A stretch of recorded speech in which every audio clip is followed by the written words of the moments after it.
learned to ski at age 10 or 11. My dad took us, me and my siblings, to Wintergreen, which had just opened and was less than 2 hours from our home in Virginia. I hated it at first. The rental equipment was uncomfortable and awkward. Learning to walk in ski boots was a challenge unto itself. The ski bindings made the skis hard to put on. This was years before step-in bindings with ski brakes became the standard.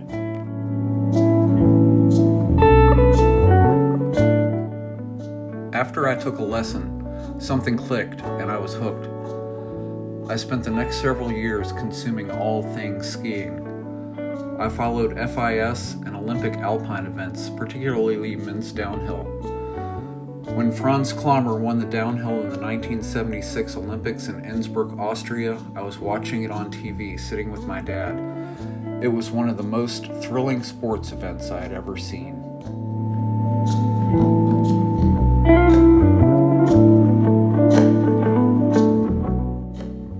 I subscribed to Ski Magazine, which I'd spend hours reading and gazing at the beautiful photographs of big mountains, wide open bowls, scary steeps, and waist-deep powder.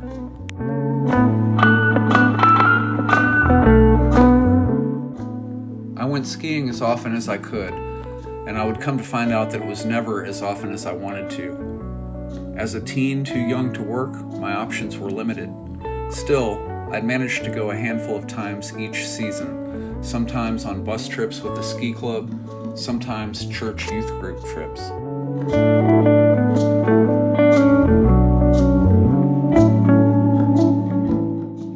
My dad took me to Snowshoe, West Virginia when I was about 14. It was like a whole new window opened. It was double the size of the Virginia resorts I had been to, and it had better snow, expansive views, and glades of evergreen trees, just like in the pictures I'd seen of the big resorts in the Rockies. I wanted to ski forever. All through my late teens, I thought I would.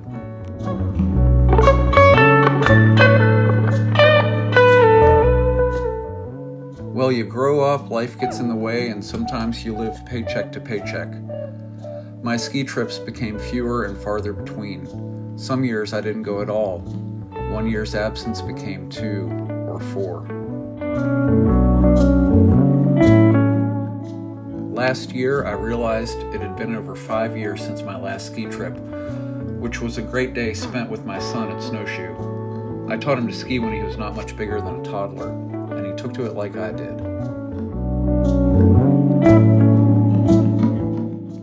As last winter approached, I remembered the quote by Warren Miller, godfather of ski films, who said, "If you don't do it this year, you'll be another year older when you do."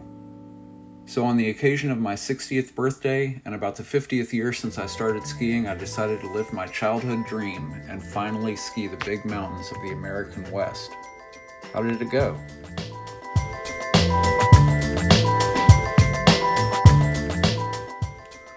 I took a cab from the airport to pick up my rental car, and then I headed straight to Brighton. It was their last night skiing session of the year. I was rewarded with the most beautiful alpine sunset I'd ever seen. Already the trip felt worth it.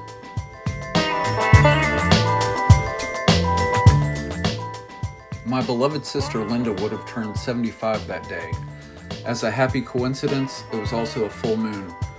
I watched it rising from the parking lot at Brighton, and then I drove down the canyon back to the city, where I watched it rise again over the valley. My fun was just beginning. I rested on Sunday and got ready for the heart of the trip. 4 glorious days, 2 at Brighton and 2 at Snowbird. Imagine you're a kid in a candy store, but the only candy store you've ever been in is just one small room. But then you're taken to a whole candy emporium with wings of rooms dedicated to every type of sweet confection you've ever heard of, and others you haven't. And you can eat anything you want while you're there. That was me. I was that kid.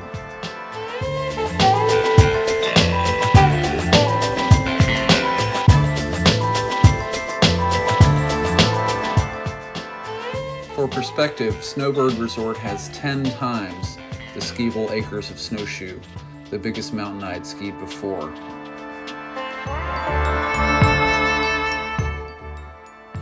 I caught first tram at Snowbird both days I was there. I carved long, sweeping turns at high speed through the fresh corduroy in the mornings through the vast expanse of Mineral Basin, a fairy tale postcard from a faraway land.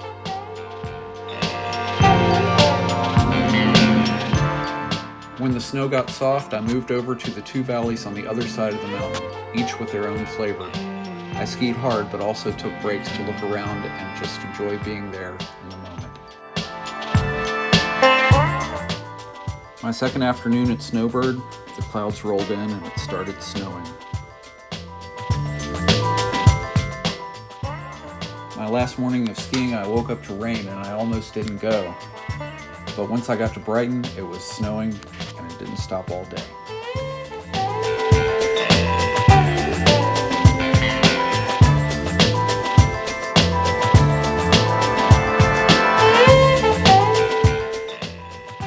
Skiing the fresh powder under the trees with nobody else around was one of the highlights of the trip.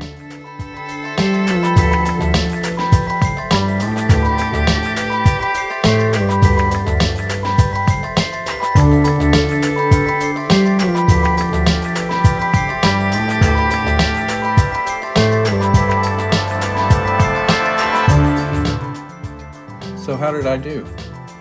I skied 75 runs, 102,000 vertical feet, and 115 miles, and I clocked a top speed of 47 miles an hour, all in 4 days. I met a lot of really nice people, especially in Brighton. A stranger at the bar here bought me a shot just because he heard me talking about my birthday.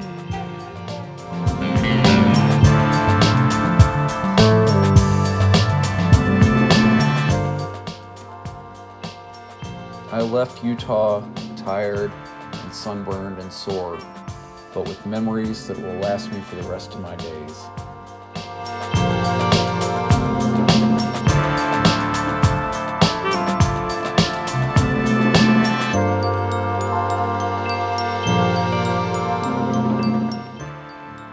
If you have a childhood dream, something you've always wanted to do but never did, I urge you to go out and do it.